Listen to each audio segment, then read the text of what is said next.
Hello class 12, welcome back to another video of its commerce tips. So guys, आज हम लोग start करने जा रहे हैं एक न्यू चैप्टर जो कि है आपका chapter number 3 goodwill. Goodwill, nature and valuation. तो चलो मेरे साथ साथ लिखो, उसके बाद मैं आपको कॉन्सेप्ट समझाता हूं।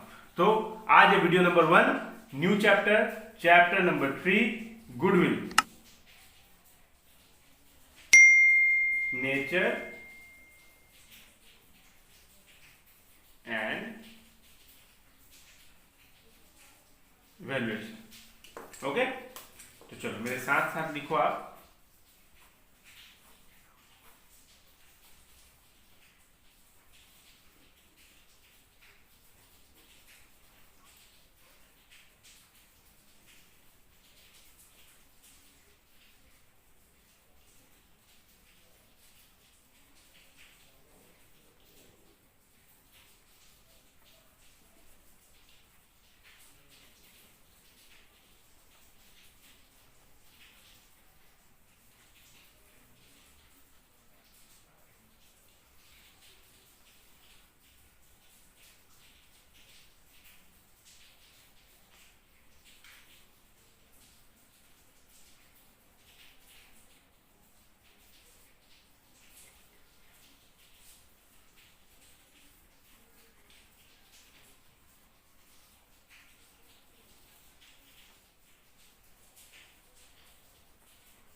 चलो लिखना पहले लिख लो, उसके बाद मैं आपको समझाता हूं। देखो, गुडविल, गुडविल क्या है? सबसे पहली बात तो आपको पता होगा, गुडविल एक इंटेंजिबल एसेट है। गुडविल क्या है? एक एसेट है, इंटेंजिबल एसेट है, जिसे ना हम देख सकते हैं ना ही छू सकते हैं, कोई फिजिकल एग्जिस्टेंस नहीं है। ओके, जिसके मदद से एक फर्म या एक बिजनेस क्या करती है? हायर प्रॉफिट अर्न करती है। ओके, हायर प्रॉफिट मीन्स आप बोल सकते हो और एक्स्ट्रा प्रॉफिट। गुडविल की मदद से एक फर्म या एक बिजनेस हायर प्रॉफिट अर्न कर सकती है, या फिर आप बोल सकते हो सुपर प्रॉफिट मतलब नॉर्मल प्रॉफिट से भी ऊपर वाला। ओके, नॉर्मल प्रॉफिट से ऊपर का प्रॉफिट। ओके, तो इसको एक एग्जांपल से समझेंगे, उसके बाद आपको पूरा कहानी अच्छे से समझ में आ जाएगा। तो एक बार मैं फिर से पढ़ देता हूं। Goodwill is an intangible asset. Goodwill क्या है? एक इंटेंजिबल एसेट है, ना कोई छू सकता है कि ना ही देख सकता है, पर ये बिजनेस के प्रॉफिट को इंक्रीज करने में मदद करता है। Okay, which place an enterprise at an advantages due to which, जिसके हेल्प से एंटरप्राइज या फिर फर्म या organisation is able to earn higher profit, जो एक हायर प्रॉफिट अर्न करता है विदाउट पुटिंग एक्स्ट्रा एफर्ट, बिना किसी एक्स्ट्रा एफर्ट के। ओके, जिसे हम कहते हैं goodwill. Higher profit means extra profit, super profit, more than normal profit. Okay, देखो अब एग्जांपल, ये मार्केट है, मान लो ये मार्केट है। मार्केट में बहुत सारे बिजनेस है, A B C D E, चलो ई तक लेते हैं। हाँ, मार्केट में तो लाखों बिजनेस है, लाखों लोग बिजनेस कर रहे हैं, है कि नहीं? ये बिजनेस है, इसका मान लो ये बिजनेस अर्न करता है, मान लो एग्जांपल, हाँ 3 लाख, ठीक है। ये बिजनेस 2 लाख, ये बिजनेस 4 लाख, ये बिजनेस 5 लाख, और ये न्यू बिजनेस है, न्यू बिजनेस है। मान लो ये न्यू बिजनेस अर्न कर रहा है, मान लो 50,000। अब देखो ऐसा क्यों? ये भी अर्न कर रहा है, ये भी सेम बिजनेस है। मान लो सारा बिजनेस आपका कपड़े का बिजनेस है, ठीक है, सारा कपड़े का बिजनेस है मार्केट में, है कि नहीं? लाखों बिजनेस होंगे, कपड़े का बिजनेस है, ये भी कपड़े का कर रहा है, ये भी। पर इसका प्रॉफिट देखो, इसका प्रॉफिट कितना है? 50,000, क्योंकि ये न्यू बिजनेस है, अभी शुरू किया है। हाँ, इसका मान लो अभी शुरू किया है, मान लो 10 दिन हुए हैं, 10 डेज, तो इसको तो कोई जानता नहीं होगा, पहले बात है। तो शुरू करते ही ऐसा तो नहीं है कि ये नहीं कमाएगा, कुछ तो कमाएगा। तो ये हो गया इसका क्या? Normal profit. ये तो हो गया इसका नॉर्मल प्रॉफिट। ओके, ये तो हो गया इसका नॉर्मल प्रॉफिट 50,000, क्योंकि स्टार्ट किया, इसको ना कोई जानता है, ना इसका कोई रेपुटेशन है, ना इसका गुडविल बना हुआ है कि नहीं? गुडविल का मतलब क्या है? रेपुटेशन। ओके, रेपुटेशन कैसे बनता है? आप अच्छा सेल सर्विस दोगे, है कि नहीं? आपका मान लो क्वालिटी अच्छा होगा, आपका कस्टमर के साथ, आपका ग्राहक के साथ आपका बातचीत अच्छा होगा, है कि नहीं। तो आपका मान लो लोकेशन सही होगा, आप लंबे समय से बिजनेस कर रहे होगा, ये बिजनेस कर रहा है मान लो इसका बिजनेस चल रहा है 40 साल से, इसका बिजनेस चल रहा है 25 साल से ये बिजनेस कर रहा है कि नहीं। ये वाला बिजनेस चल रहा है मान लो 20 साल से, है कि नहीं। ये वाला बिजनेस चल रहा है मान लो 15 साल से। तो ये लोग बहुत दिन हो चुके हैं, इन लोगों का कस्टमर बंध चुका है कि नहीं। और हजारों बिजनेस आ जाए, ये लोग का कस्टमर बंधा हुआ है, ये लोग का कस्टमर पूछ के जाते हैं दुकान पे कि ये वाला दुकान कहाँ पे है, ये वाला शॉप कहाँ पे है। ओके, तो ये लोग का गुडविल बना हुआ है, गुडविल मतलब रेपुटेशन बना हुआ है। और रेपुटेशन कैसे बनता है, आप अच्छे क्वालिटी के सामान दोगे, है कि नहीं, अच्छे क्वालिटी की गुड्स रखोगे, अच्छा लोकेशन रहेगा, एफिशिएंट मैनेजमेंट होगा, है कि नहीं, आफ्टर सेल सर्विस अच्छी होगी, पब्लिक कस्टमर के साथ आपका रिलेशन अच्छा होगा, टाइम देना पड़ेगा, है कि नहीं। तो जाके क्या होगा, आपका रेपुटेशन, आपका गुडविल बन जाएगा। लेकिन ये तो बेचारा क्या है, ये तो अभी अभी नया नया आया है, इसको भी टाइम लगेगा बनने में, है कि नहीं। ऐसा नहीं है कि ये नहीं बनेगा, ये भी बन जाएगा। तो ये अभी क्या कमा रहे हैं, नॉर्मल प्रॉफिट। तो ये लोग इतना फालतू का इतना ज्यादा कैसे कमा रहे हैं, बिकॉज ऑफ गुडविल, है कि नहीं। ये लोग कितना कमा रहे हैं ज्यादा, ये नॉर्मल प्रॉफिट है मान लो, तो सबका नॉर्मल प्रॉफिट अगर ये है तो ये कितना ज्यादा कमा रहा है, ये 4.5 लाख ज्यादा कमा रहा है, ये 3.5 लाख ज्यादा कमा रहा है कि नहीं, 50,000 माइनस कर दो, ये कमा रहा है 1.5 लाख ज्यादा कमा रहा है, ये 2.5 लाख ज्यादा कमा रहा है कि नहीं। तो ये इनका क्या है, ये जो है ये इनका क्या है, ये इनका एक्स्ट्रा प्रॉफिट है कि नहीं। इससे तो एक्स्ट्रा प्रॉफिट है, ये आ जाया, ये इतना क्यों कमा रहा है, क्योंकि इनका गुडविल बना हुआ है। तो हमें यही फाइंड आउट करना है, यही एक्स्ट्रा प्रॉफिट फाइंड आउट करना है, एक्स्ट्रा प्रॉफिट, जिन्हें हम अकाउंटिंग लैंग्वेज में बोल सकते हैं सुपर प्रॉफिट। सुपर प्रॉफिट अगर आपने निकाल लिया तो आपका गुडविल निकल गया। यही फाइंड आउट करना है कि एक्स्ट्रा इनकम, आपका गुडविल कितना है, बिजनेस का गुडविल कितना है। तो इसका गुडविल इतना है, इसका 1.5 लाख है, इसका 3.5 लाख है, इसका 4.5 लाख है, यही फाइंड आउट करना है। ओके, तो ये कैसे कमा रहे हैं, बिकॉज ऑफ रेपुटेशन। रेपुटेशन कैसे बनती है कि नहीं, रेपुटेशन बनती है आपका कस्टमर रिलेशन से, अच्छे कस्टमर रिलेशन से, अच्छा प्रोडक्ट आप बेचोगे, क्वालिटी वाला प्रोडक्ट बेचोगे, है कि नहीं। आपका बहुत लंबे समय से बिजनेस चले आ रहा है कि नहीं, देखो कितने साल से चले आ रहा है, 40 साल, 25 साल, 20 साल, 15 साल, है कि नहीं। तो अपने आप क्या होता है, गुडविल बन जाता है, रेपुटेशन बन जाता है मार्केट में। ओके, और इसका भी धीरे धीरे बन जाएगा, ये तो अभी नॉर्मल प्रॉफिट कमा रहा है कि नहीं। तो चलो, अभी तक थोड़ा मोड़ा तो क्लियर हो गया होगा, अभी पूरा कहानी देखो, उसके बाद पूरा आपको 100% क्लियर आ जाएगा। चलो अब नेक्स्ट लिखो,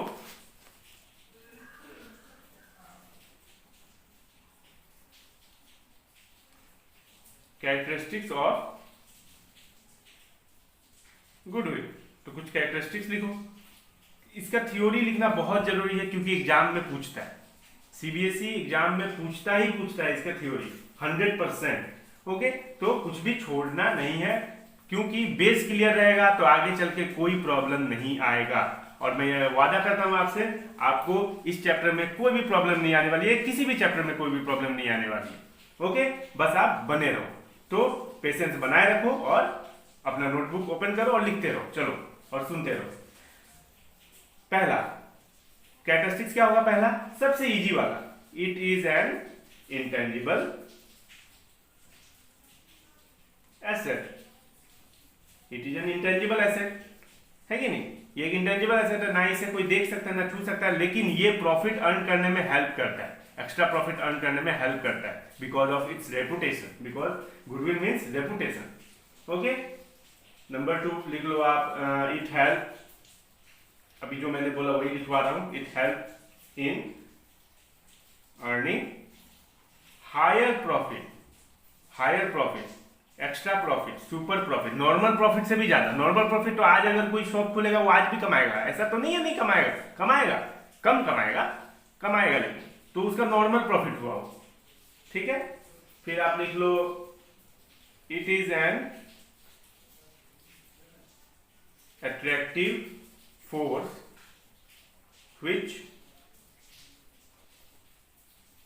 which brings in customer regularly, to the place of business।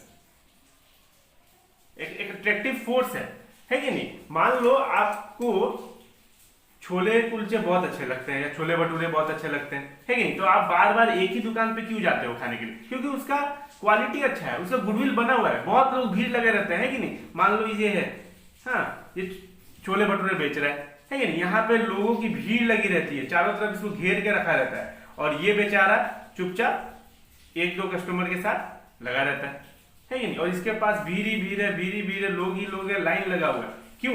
ऐसा क्या है? इसके पास जादू है? ये पहली बात है कि इसका बहुत दिनों से होगा ये। दूसरी बात है इसकी क्वालिटी अच्छा होगा, आफ्टर सेल्फ सर्विस अच्छा होगा, कस्टमर के साथ रिलेशन अच्छा होगा, प्यार से बात करता होगा, है कि नहीं? तो ये सब बहुत सारे फैक्टर है। ओके, तो जिसके कारण इसका गुडविल बना हुआ है, इसका रेपुटेशन बना हुआ है, जिसके कारण ये एक्स्ट्रा प्रॉफिट कमा रहा है कि नहीं? सुपर प्रॉफिट कमा रहा है, नॉर्मल प्रॉफिट से भी ज्यादा प्रॉफिट कमा रहा है कि नहीं? तो it is an attractive force है which bring a customer regularly to a place of business. Regularly customer जाता है, जैसे ही छोले भटूरे खाने का मन होता है पहुंच जाता है इसके पास, है कि नहीं? तो ये सब आपका कैरेक्टरिस्टिक्स है किसका? गुडविल का। Number 4, value of goodwill is subjective as it depends on the assessment of the valuer। Subjective as is depend on the assessment of the valuer, क्योंकि देखो हर किसी के नजरों में सबका गुडविल अलग अलग होता है कि नहीं? अब हम लोग वैल्यूअर हैं, हम लोग वैल्यू फाइंड आउट करेंगे, है कि नहीं? हम लोग वैल्यू गुडविल का वैल्यू फाइंड आउट करना है। हमें गुडविल का वैल्यू फाइंड आउट करना है, तो हम कौन है? वैल्यूअर है। तो सबके नजरों में वैल्यू अलग अलग होता है, अलग अलग ब्रांड का वैल्यू अलग अलग होता है सबके नजरों में, है कि नहीं? तो value of goodwill is subjective as it depend on the assessment of valuer, कि वैल्यू कैसे असेसमेंट करता है, किसके नजरों में उसका वैल्यू कितना है। ओके, फिर और आप एक और लिख लो, ये वाला लिख लो, number 5 and last one. It does not have an existence separate from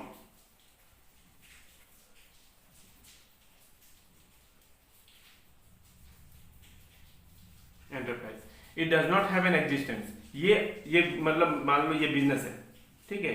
ये एक बिजनेस है और ये गुडविल है, तो दोनों अलग अलग नहीं है, दोनों क्या है?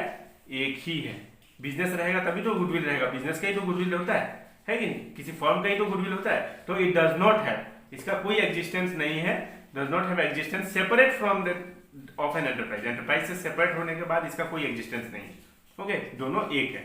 ओके, दोनों एक है, बिजनेस भी और गुडविल भी। ओके, तो ये है आपका characteristics of goodwill. I hope आपको क्लियर हो गया होगा। अब हमें वैल्यूअर बनना है, अब हम वैल्यू फाइंड आउट करेंगे। हर किसी के नजरों में वैल्यू अलग अलग होता है गुडविल का, किसी के नजरों में ये वाला शॉप अच्छा होगा तो किसी के नजरों में वो वाला शॉप अच्छा होगा, तो हम फाइंड आउट करेंगे वैल्यू ऑफ गुडविल। ओके, तो ये है आपका कैरेक्टरिस्टिक्स। अब देखो क्यों फाइंड आउट करेंगे, हमें वैल्यू क्यों फाइंड आउट करना है? बात यहां ये आता है ना कि हमें अब वैल्यू क्यों फाइंड आउट करना है। तो चलो क्यों करना है, तो उसका लिखो heading, need for valuation of goodwill. Okay, तो क्यों करना है? Number 1, when there is a change in the profit sharing ratio। जब प्रॉफिट शेयरिंग रेशियो चेंज होगा, पहले प्रॉफिट शेयरिंग रेशियो था A/B/C, पहले था 3:2:1, अब होगा 2:3:1। अब ऐसा होगा तो हमें गुडविल फाइंड आउट करना होगा। Okay, when a new partner is admitted, जब एक नया बंदा आ जाएगा, पहले था ABC, अब आ गया ABCW। ओके, तो अब नया पर्सन आ गया तो फिर गुडविल फाइंड आउट करो। फिर number 3, when A partner retires और डाइज। अब कोई पार्टनर ऊपर चले गए तो बस, या फिर रिटायर हो गए तो हमें गुडविल फाइंड आउट करना होगा। Number 4, when partnership firm is sold as a going concern, तो जब पार्टनरशिप फर्म्स बेचा जाता है, सोल्ड किया जाता है, तब आपको क्या करना होगा, गुडविल फाइंड आउट करके बेचना होगा, है कि नहीं। When 2 or more firms amalgamate, when 2 or more firm amalgamate का मतलब ज्वाइन। ओके, मान लो एक फर्म है, जैसे मतलब सिंपल सा बात है, एक फर्म है ए और एक फर्म है बी। अब ए और बी क्या हो गए, एक हो गए, तो ए बी, तो इसी को बोला जाता है amalgamation. Okay, number 6, when a partnership firm is converted to a company. जब एक पार्टनरशिप कंपनी में कन्वर्ट होता है तब, जब एक फर्म है, छोटा सा फर्म है, पार्टनरशिप फर्म है, जो कंपनी में कन्वर्ट होगा तब गुडविल फाइंड आउट करना होगा। तो आपको ये याद करना होगा, और याद करने वाली चीज ही नहीं है ये, तो आपको एक बार आप पढ़ोगे, आप रीड करोगे, आपको याद हो जाएगा, है कि नहीं। तो ये आप देख लेना, ठीक, क्योंकि इसका जो थ्योरी है चैप्टर 3 का 100% आएगा एग्जाम में, 100%। हर साल आता है तो इस साल भी आएगा, ओके, और आने वाले सालों में भी आएगा, ओके, बहुत ही इंपॉर्टेंट है। नेक्स्ट, तो आई होप आपको क्लियर हो गया होगा। अब देखो कुछ और बातें यहीं पे बताता हूँ, यहीं पे हो जाएगा। यहां पे बताना है कि factor affecting the value of goodwill. Goodwill किस किस तरीके से अफेक्ट होता है, कैसे कैसे गुडविल इंक्रीज होता है। तो अच्छा मैनेजमेंट हो, एफिशिएंट मैनेजमेंट। नंबर 2, मान लो आप फेवरेबल लोकेशन, अगर मार्केट का लोकेशन आपका सही है, आपके शॉप का लोकेशन सही है, तो आपका गुडविल इंक्रीज होगा, है कि नहीं। नंबर 3, आपका मान लो लॉन्गर एस्टैब्लिशमेंट,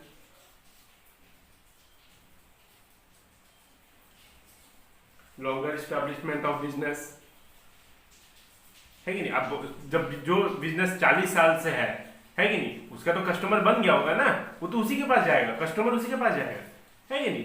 तो लॉन्गर एस्टैब्लिशमेंट ऑफ बिजनेस, इसके कारण गुडविल इंक्रीज होता है। फिर मान लो आप क्वालिटी, अगर क्वालिटी अच्छा दोगे तब। फिर मान लो आफ्टर सेल सर्विस, ये सब अदर फैक्टर में आ जाता है। पास्ट परफॉर्मेंस,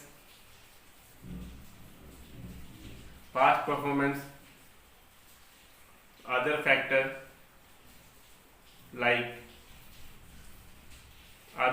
like मान लो आप after sale service, good customer relation, etc। Okay, तो बहुत सारे फैक्टर हैं जिससे गुडविल इंक्रीज होता है, जिससे आपका बिजनेस का रेपुटेशन इंक्रीज होता है कि नहीं। चलो अब आगे बढ़ते हैं। फिर नेक्स्ट टॉपिक है अपना टाइप्स ऑफ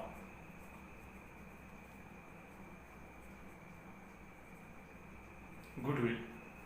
ओके, तो टाइप्स ऑफ गुडविल में आप लिखो, there are 2 types of goodwill. There are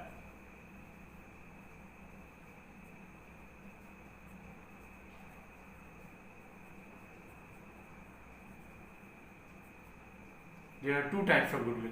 Number 1, purchased goodwill, and number 2, self generated goodwill। तो पहले हम लिखते हैं परचेज्ड गुडविल का।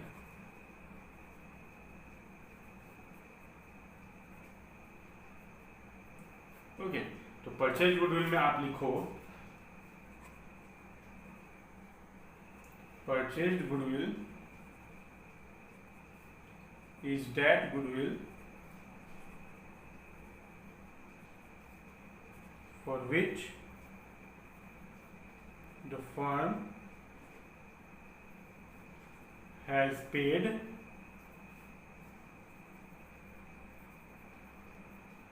consideration in cash or card. तो सीधा बात है, नाम से ही पता चल रहा है परचेज गुडविल मतलब खरीदा हुआ गुडविल। ये आपके खून पसीना एक करके मेहनत से गुडविल क्रिएट किया हुआ नहीं है। ओके, आपने मेहनत से इसको रेपुटेशन को नहीं बनाया, आपने सीधा खरीद लिया। आपके पास पैसा था, आपके पास 100 करोड़ रुपए थे, आपने 100 करोड़ रुपए में पार्ले कंपनी का गुडविल खरीदा। ठीक है, तो पार्ले कंपनी का गुडविल खरीदा मतलब कंपनी खरीदा, है कि नहीं? गुडविल और कंपनी तो अटैच्ड है ना, अभी हम लोगों ने पढ़ा है। ओके, तो गुडविल तभी है जब कंपनी है। ओके, तो गुडविल के कंपनी के बिना गुडविल का अस्तित्व ही नहीं है। ओके, तो कंपनी है मतलब तभी जाके गुडविल है। तो आपने कंपनी को खरीदा, मान लो फॉर एग्जाम्पल पार्ले। तो पार्ले के गुडविल को खरीदने में आपको कितना रुपया लगा? 100 करोड़। तो 100 करोड़ रुपया आपका क्या हो गया? Purchase goodwill. आपने अपने मेहनत से इसको जनरेट नहीं किया है, आपने खरीद लिया कुछ ना कुछ, उसके बदले आपने कुछ ना कुछ पे किया। ओके, तो ये रहा। और इसके बाद एक और इंपॉर्टेंट लाइन लिख लो जो कि बहुत ही ज्यादा इंपॉर्टेंट है। लिखो आप, according to accounting standard 26, intangible asset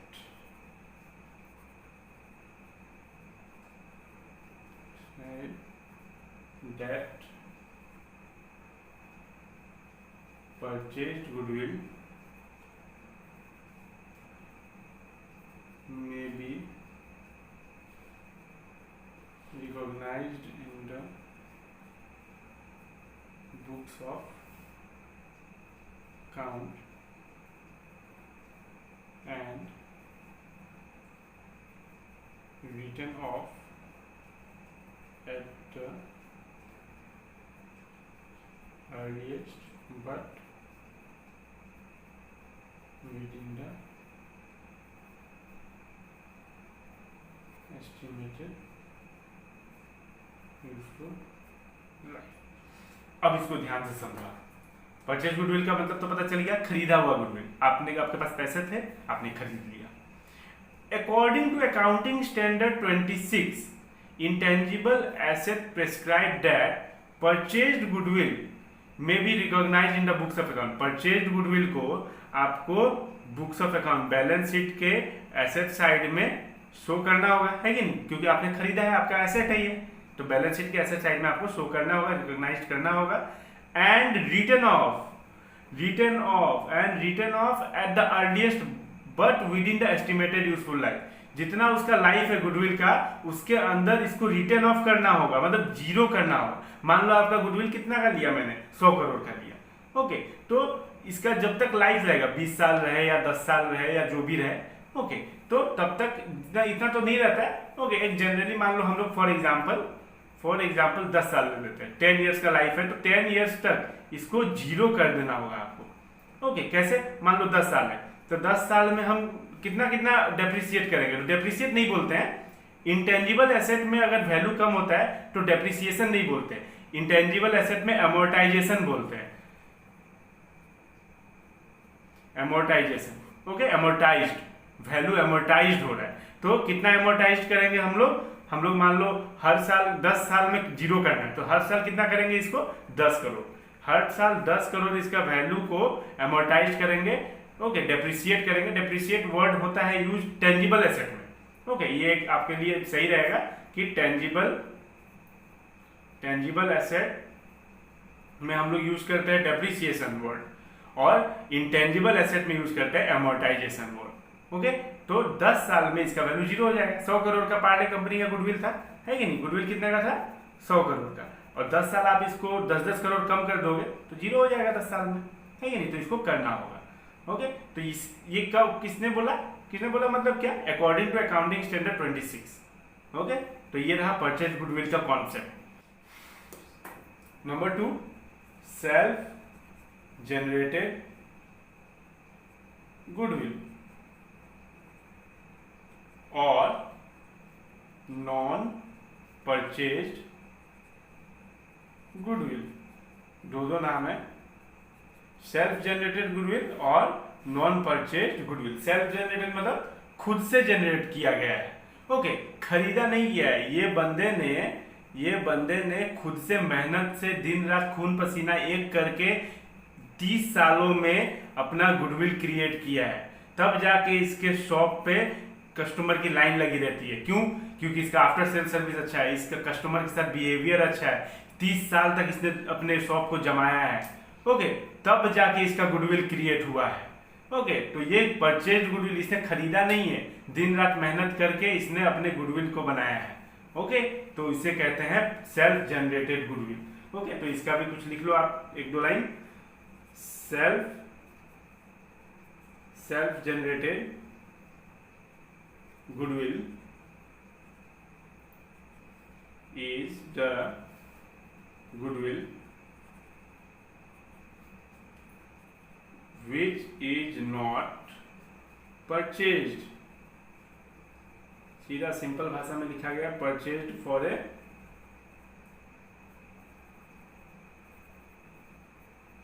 consideration but is earned by the effort of the partners के एफर्ट से ये क्रिएट हुआ है। पार्टनर ने दिन रात मेहनत करके इसको क्रिएट किया है। ओके, तो self generated goodwill is the goodwill which is not purchased for a concession but is earned by the effort of the partner. दिन रात मेहनत करके इन्होंने गुडविल को क्रिएट किया है। ओके, और ये गुडविल जब एफर्ट मेहनत का, ये कितना रुपया होगा, कितना लिखोगे आप, कितने का गुडविल है ये? ओके, तो मेहनत का तो कोई आपका क्या होता है, मेहनत का तो कोई वैल्यू ही नहीं होता है, तो इसको हम बैलेंस शीट में क्या रिकॉर्ड करेंगे, रिकॉर्ड ही नहीं करना है इसको। ओके, इसको रिकॉर्ड ही नहीं करना है, तो इसीलिए लिखा हुआ है, लिख लो आप, accounting standard 26 prescribe that self-generated goodwill is not recognized as an asset। इसको एसेट रिकॉग्नाइज नहीं करते हैं, ओके, क्योंकि इसका कोई वैल्यू ही नहीं है, मेहनत का कोई वैल्यू ही नहीं है। ओके, तो मेहनत को आप कितना लिखोगे, 10,000 लिखोगे या 5,000 करोड़ लिखोगे, कितना लिखोगे, तो आप नहीं लिख सकते। ओके, सो गाइज, अगर वीडियो अच्छी लगी हो तो प्लीज एक लाइक कर दो और चैनल को सब्सक्राइब कर दो।